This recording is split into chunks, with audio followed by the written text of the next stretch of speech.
It's great to be in the SEC, especially when you're playing for a national championship. Georgia Bulldogs, TCU Horned Frogs. This is the College Football National Championship episode. I'm going to give you my full preview, breakdown, and score prediction right here on the SEC Recap Podcast.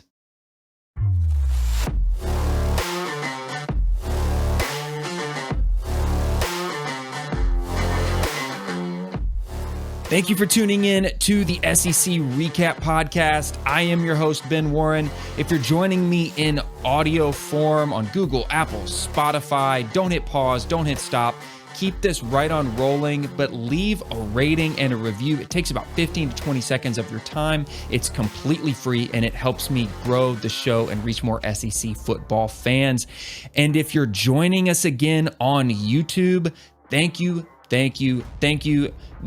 This bowl season was amazing. The channel just exploded in subscribers. We're over 200 now. Got just tons of engagement and interaction on every video. Might have to do some audience engagement awards because you guys were awesome. And if you're here for the first time, or if you're here for the second, third, or fourth time, and you haven't subbed to the channel yet, take a chance, hit that thumbs up. I'd love to get 20, 30 likes on every video and sub to the channel. I just like talking about college football the way most fans love talking about college football.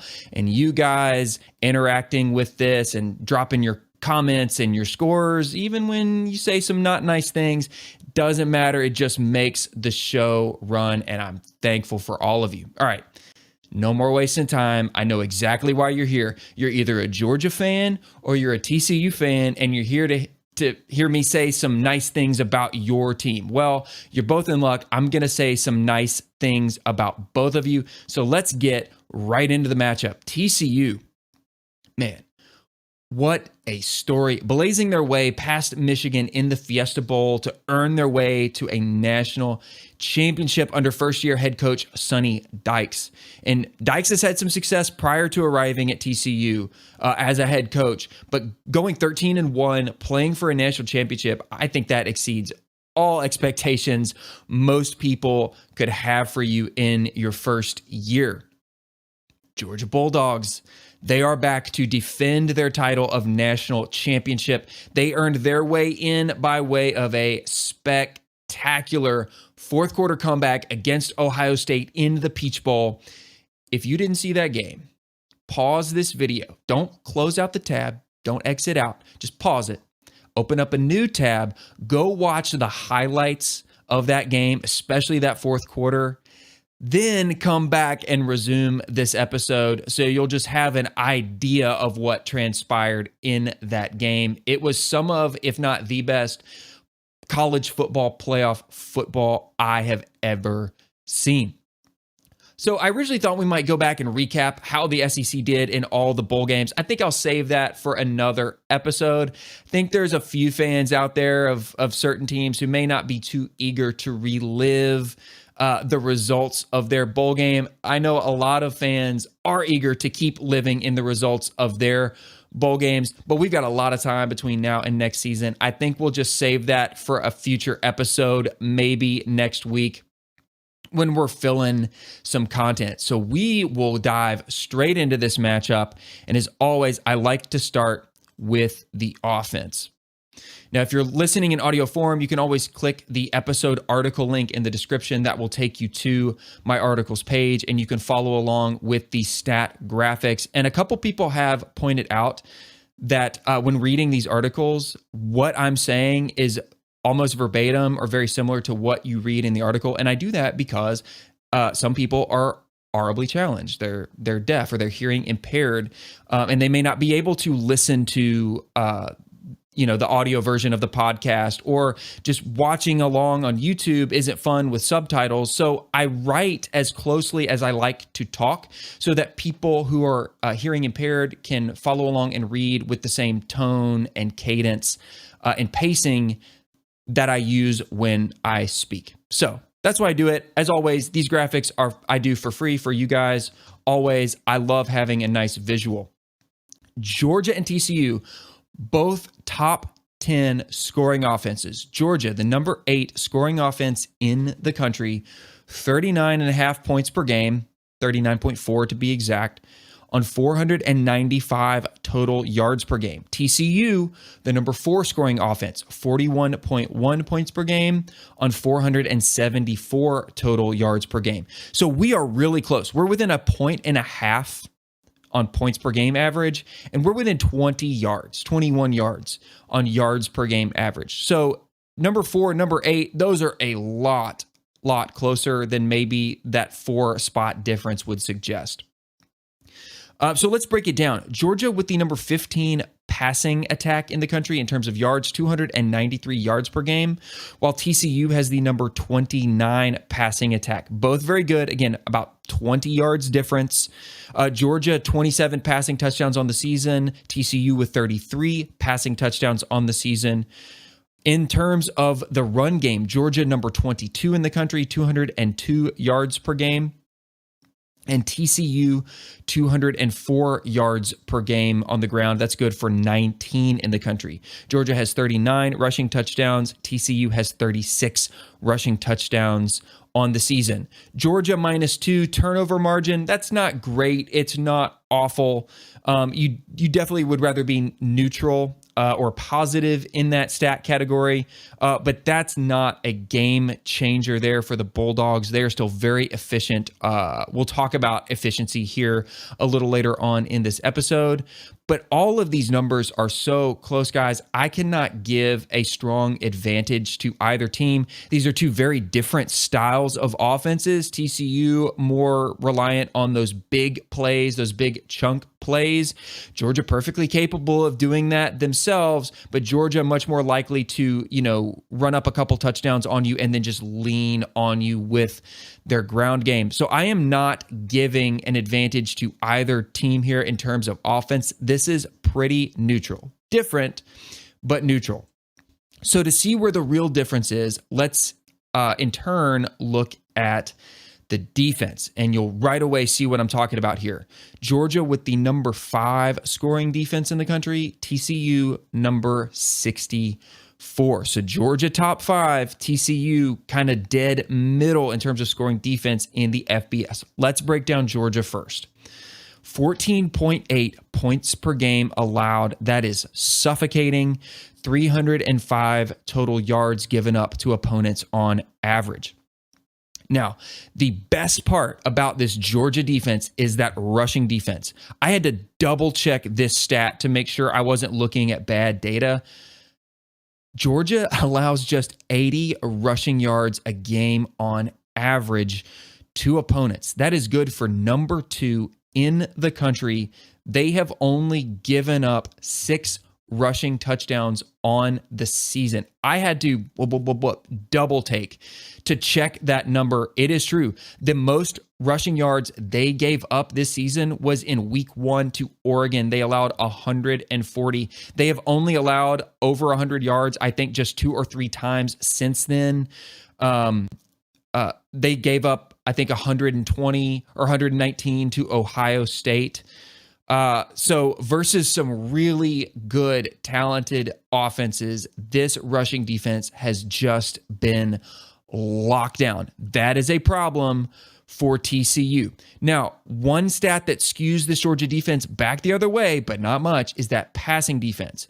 Georgia has the number 66 passing defense in the country. They give up 224 yards per game through the air, 15 passing touchdowns allowed. We'll talk about this a little bit more, but that puts them dead middle of the FBS. We have seen some teams throw on Georgia effectively. Most recently, Ohio State, LSU in the SEC championship game, and even Florida threw for like 274. I mean, that's not shattering any records there, but Florida, not a strong passing team, was able to put up some yards against Georgia. However, they are still locked in that top 5 in scoring defense. They have just been so good all season. Let's take a look at TCU. Number 64 scoring defense in the country. Big difference in points per game. 26.4 points per game given up to opponents on 395 total yards per game allowed. They have the number 93 passing defense. So not a good passing defense. That is back third in the FBS. 243 passing yards per game allowed. They've given up 21 passing touchdowns through the air. And they have the number 70, again, that's back half of the FBS, rushing defense, 151 rushing yards per game given up, 24 rushing touchdowns allowed. One good thing I will say, though, is that +9 turnover margin for TCU. They have capitalized on turnovers. +9 is really, really good. Offhand, I don't have what that ranks them. I would say it's probably like top 20 to 30 or so in the FBS in turnover margin. So +9 is really, really good, but that is not good enough to swing this defensive advantage remotely in their favor. All of these numbers favor Georgia. So I'm giving the defensive advantage clearly to Georgia. So quick recap, offensive advantage, I'm calling that neutral. Defensive advantage, I'm going heavy with Georgia here. All right, this is normally when I would do injuries, opt-outs, and transfers as I was covering for all of the other bowl games. But injuries is the primary designation here. Don't really have any new opt-outs or transfers. Hopefully, since both teams are playing for a national championship, you would hope that that takes precedence over the transfer portal, and it does. So we'll look at injuries, starting with Georgia here. A big one. Saw this happen during the game. Tight end Darnell Washington, some kind of left ankle injury. He was seen on crutches following an exit from the Peach Bowl matchup against Ohio State. He has 27 receptions for 426 yards and 2 touchdowns on the year. He is a big, big presence on that offensive line. Guys, while I'm recording this, I do not have updated availability information. So by the time you're watching this, he could have been declared ineligible or inactive or active for this game. I don't have that information on hand while I'm recording this. I might update that in the video comments when that comes out. For TCU, also a significant injury here. Running back Kendre Miller, he had a right knee injury. He did receive treatment at halftime, and he returned for the first series of the second half, but that was just 1 carry for 1 yard before exiting the game again. Maybe they were just trying to test out how severe that injury was. If he came back in for a series, maybe that gives you a little bit of optimism. Again, I don't have his most up-to-date availability status. That will probably come out in between the time I record this and the time you see this. Kendre Miller, 224 carries for 1,399 yards, 17 touchdowns on the year. That is good for 14th in the FBS. Okay, not a huge part of their passing game, 16 receptions for 116 yards on the season. We'll look at who's going to step up in place for him coming up here when we talk about key players. And again, I'll go back to Georgia. And let me toss up some side-by-side stats here there we go. While I kind of talk about the key players. For Georgia, I'm just going to shout out some position groups here. I mean, Brock Bowers does Brock Bowers things, and Kenny McIntosh does Kenny McIntosh things. Like, I could talk forever about some of these offensive guys, but I want to really quickly shout out the Georgia defense, particularly from the Peach Bowl. They had 4 different players record a sack, 2 linebackers, a DB, a defensive lineman, against an Ohio State offensive line that had only allowed 8 sacks on the year up to that game. That was good for like 3rd or 4th in the FBS. Man, that Georgia defense, they had it rolling. TCU has allowed 24 sacks coming into the national championship game. That's 1.7 per game. So that Georgia defense, I kind of like a lot in that matchup. And we'll get into more of this offense versus defense match here in a minute. Second position group for Georgia, I want to shout out as key players are those pass catchers. And this is something I've kind of been following all season. Most teams distribute the ball to about 6, on average at most, different pass catchers. Georgia regularly distributes the ball to about 10 different receivers, including the running backs. That is a lot more on average than just about any other team. You can find some outliers for most teams, including Georgia, but on average per game, they're distributing that ball to about 10 different people. It just goes to show you how many different people you have to be aware of on Georgia's offense. Bringing me to this guy, special shout out, Arian Smith. Coming into the Peach Bowl, he had 3 catches for 66 yards. That's it. He had 1 catch versus Mizzou for 7 yards, 1 catches versus Tennessee for 52 yards, and a catch versus LSU for 7. He put up 3 catches for 129 and a touchdown. That is getting into like Randy Moss type stat line against Ohio State. He was really, really, really good. So I just wanted to shout him out. I don't know that they're going to have the exact same repeat type of performance. I think game script is going to go a lot differently in this game than it did against Ohio State, but I had to shout that out. For TCU, I'm going to focus on their offense because that is really what makes this team go. Max Duggan, 63.7% completion rating, over 3,500 yards, 32 touchdowns to just 6 interceptions. He's doubled his touchdown total from last season. He makes this offense go. If he can't get a play through the air, he uses his legs. I mean, he has been playing out of his mind in every game all season. TCU does pass more than they run, so I expect Max Duggan and these receivers to continue to try to move the ball in those big chunk plays as they are wont to do. But he also runs in the red zone, guys. He has 127 carries for 461 yards and 8 touchdowns. I also want to mention wide receiver Quentin Johnston.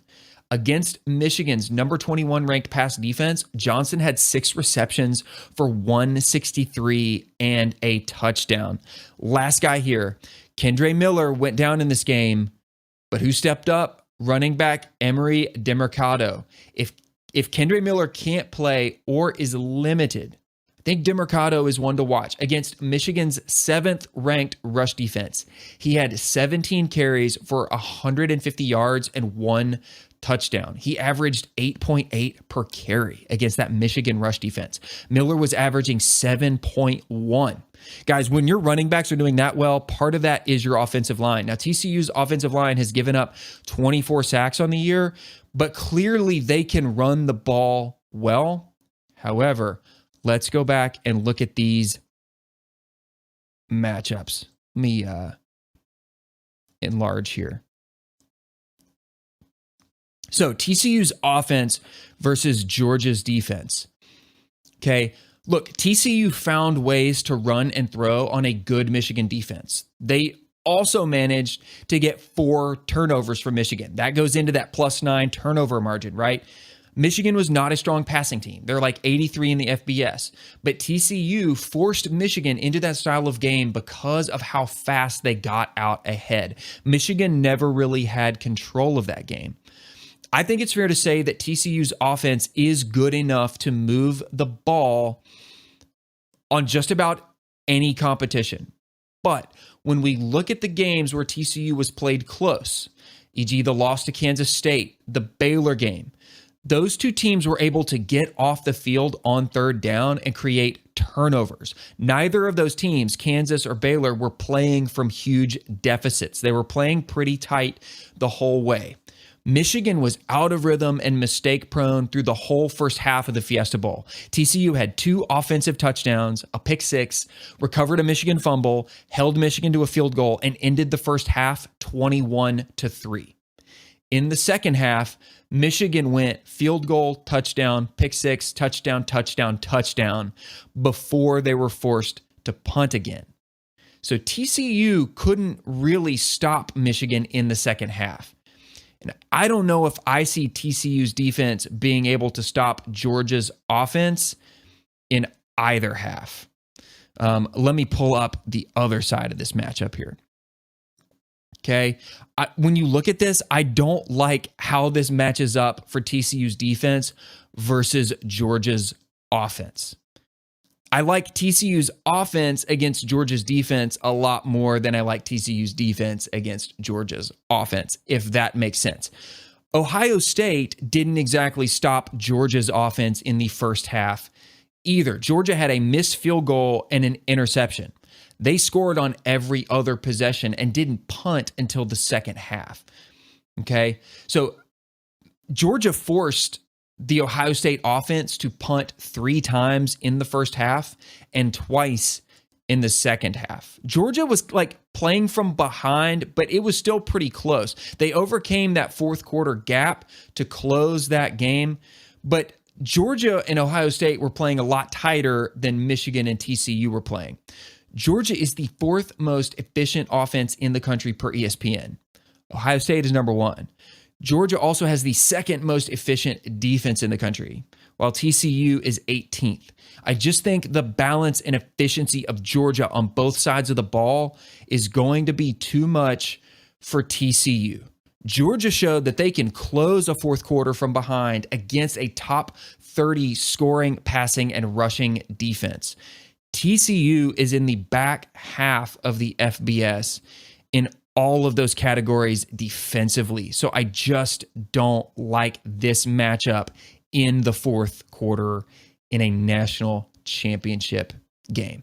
Now, Georgia does need to watch out for the big play for Duggan to Johnston. I mean, they will try to hit those, but I think even if TCU does manage to hit some over the top, I don't think that's going to phase Georgia one bit. Let's look at the odds here. So ESPN's FPI has Georgia way out in front at 72.2% chance to win versus TCU at 27.8% chance to win. I mean, the computers think this is really, really one-sided. Vegas favors Georgia at -13. Again, that's the most recent number that I got as I wrote this and recorded this. It could change in between the time I record this and the time you see it. The money line favors Georgia at -550. The over-under sits at 62.5, with team totals for Georgia at 37 and a hook and TCU at 23.8. I actually think this is pretty close. If anything, I might favor the over, and I might even favor Georgia to cover that point total and the spread. Even though TCU is 10-3-1 against the spread and Georgia is 7-7. I know a lot of people picking this game have Georgia winning straight up, but TCU covering the spread. I'm not so sure that's the case. I think this maybe goes a little differently. I think that's a bit conservative, in my opinion. So who am I picking in this game? Look, I've been wrong about TCU all season. I think most people have. They are absolutely deserving of being in the college football playoff, playing for a national championship. What an amazing season for Sonny Dykes, Max Duggan, that whole team. They have outperformed expectations. They out-physicaled a Michigan team that they were a -7.5 point underdog against. They unequivocally, not a -7.5 point underdog. They were a 7.5 point underdog against. They unequivocally earned their right to be where they are. But I think it ends here. I think this could be a great game. It wouldn't surprise me for TCU to play this close for a half, to hit some big plays, but I just think Georgia pulls away, and I'm inclined to think that Georgia even covers the 13. I think TCU tries to pick up big plays early on to get that lead and to play into that shootout type script that they've basically done and been successful at all year. It's possible they can have some success here against Georgia's passing defense if TCU's offensive line can give Duggan some time. I mean, LSU threw for over 500 yards and 3 touchdowns through the air against Georgia. Ohio State threw for almost 350 yards and 4 touchdowns through the air against Georgia. So TCU can definitely attack Georgia through that style of game. But if Georgia gets sacks, gets third down stops, forces TCU to punt 6 times in this game, I think it's only a matter of time before Georgia takes a lead and then just grinds out the clock. TCU couldn't really stop Michigan once Michigan's offense got some rhythm. I don't see TCU's defense stopping Georgia's offense. This really feels like the type of game where Georgia scores on, 2 or 3 really polished early drives. That might be touchdown, field goal, or touchdown, field goal, or touchdown. And then they just kind of lean on TCU like they've done to so many other teams. They control the clock. They limit the amount of possessions that they give TCU's really explosive offense, and they just grind out this game. I think Vegas is pretty close here. Give me Georgia 38, TCU 24. That actually has Georgia covering, winning outright. But guys, I think Georgia could even go into the 40s here. I think this could easily be 41-24. I think this could be 44 or 45-24. I think it can skew a lot higher than a lot of people picking this game. So there you have it. Bulldogs, I think you repeat. I think you defend that national championship title and you bring another one back home to Athens. TCU, it's been a phenomenal ride, regardless of where you are, who you are, or where you're from. Thank you for tuning into this episode of the SEC Recap Podcast. I will be back with you all offseason, not only talking football, recruiting, spring practices, heading into next season, but we're also going to be covering basketball and March Madness. We are now into SEC conference play, so I'm excited to dig into all of that with you guys this season. Thank you so much. Have a great week. Have a great weekend. Don't forget to follow on Twitter at SEC Recap. Like, sub to the channel if you haven't already. I will catch you on the next episode. Enjoy the national championship game. This is the last football we get for 9 months. I'll catch you on the next one right here on the SEC Recap Podcast.